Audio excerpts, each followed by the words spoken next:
The supreme truth transcends any religious, cultural tradition. Well, of course it does, but Yes.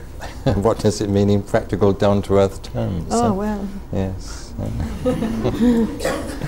Yes, I mean, there is a Buddhist sutra called the, well, a whole series of sutras called the Perfection of Wisdom, and especially the Heart Sutra, the heart of the perfection of wisdom. And I mean, all dualities are reduced to, well, to shunyata, the one. Well, we can't even call it absolute, because if we say it's absolute, well, absolute means it isn't relative, but this absolute is neither absolute nor relative, nor, as we say in Buddhism, both or neither.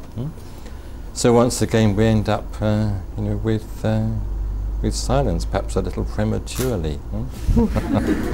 But talking about the Christian mystics, if you don't mind me saying just a little bit more about them, I must say, within Christianity itself, I find myself in the deepest sympathy with the Orthodox Eastern tradition, that is to say the Russian or Greek Orthodox tradition. I find that in some ways very congenial. And they have this beautiful icon of the risen Christ, the spiritual Christ, indeed. rather than this continual dwelling on the mortal body on the cross, which is the icon of the Western Church, and very terrible it is. They also have the icon of Sophia, don't they? Yes. The female wisdom, red in colour and with red wings. I find this a very attractive and rather mysterious figure.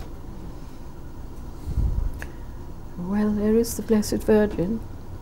I'm afraid she's not very popular in the FWBO. Not with the ladies especially, it seems. I don't quite know why, but she isn't a very popular figure. One of my own favourite figures is St. Jerome. For me, Jerome has a lot of sort of symbolical significance. I've given a talk on him. Oh, what was it called?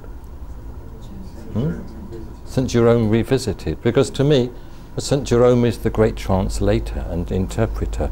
He translated the word. I've written a poem about that too. He, as it were, translated,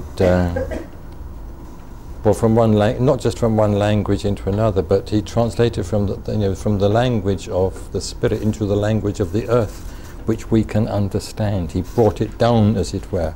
So to me, St. Jerome represents that sort of figure within the Christian tradition. A great scholar. A great scholar Who too. would be his equivalent in the Buddhist tradition? A great translator. Yes. We could say Kumarajiva, who translated so many great Mahayana Buddhist texts from Sanskrit into Chinese. Yes. We could also mention in a slightly different way Nagarjuna, who is sometimes called the second founder.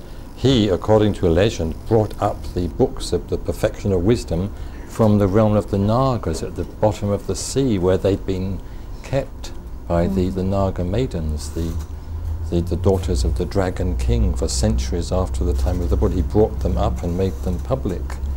So these are quite evocative symbols. So for me, St. Jerome within the Christian tradition has that sort of significance. Yes. So yes, I quite like some of the Christian mystics. I appreciate them. And some of the Spanish mystics too. I mean, leaving aside their sort of post-Tridentine Christianity. Yes, I don't like post-Tridentine Christianity. I like the poetry of St. John of the Cross, especially in Roy Campbell's translation.